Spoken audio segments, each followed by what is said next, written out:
when I look at the observability market, I mean, it is somewhat fragmented and crowded, and so that's why the Cisco and Splunk deal is so compelling. But Gigamon has been quietly kind of carving out a little niche for themselves, and they focus on what they call their deep observability pipeline. And so what's really interesting is they're sort of leveraging this architecture to deliver a new capability that they're calling Precryption.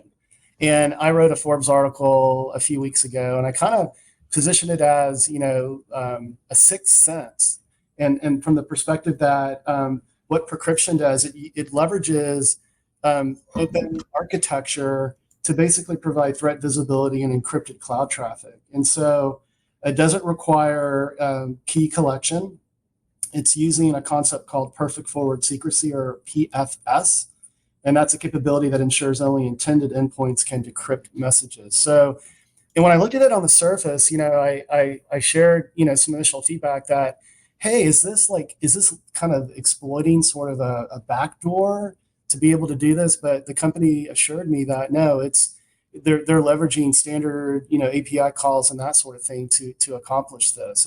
But they understand the concern that customers may have, so they're providing data masking and other capabilities to ensure that customers are comfortable with using it. But it's really super innovative and differentiated from my perspective, and I thought it was worth raising on our podcast. Yeah, I mean, you had me at Precryption. Yeah. Right, which I've never heard of in my entire life. Is Precryption architecture or is it real tech? Well, it's kind of architecture, for sure, but it is sort of complicated and heady. So I would recommend, any of our listeners or viewers, if you're interested, go hit my Twitter handle at Willtown Tech, or X handle as we call it these days. And I provide a lot more depth and detail on it. So yeah, check out the show notes too. It's on there as well. If you're in on YouTube or LinkedIn or Facebook, we have the show notes right there for you.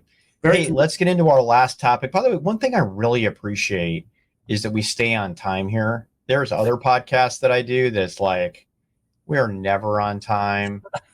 5 minutes a topic, talks to 10. I think it's like the size of the ego, right, is directly related to how much people talk. And so I want to tell you, I appreciate that about all of you.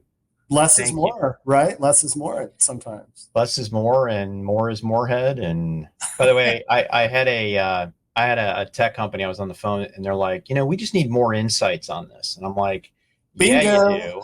By the way, it was actually on a call with 20 of my competitors, right? I'm like, yes, you do. I love it. Right?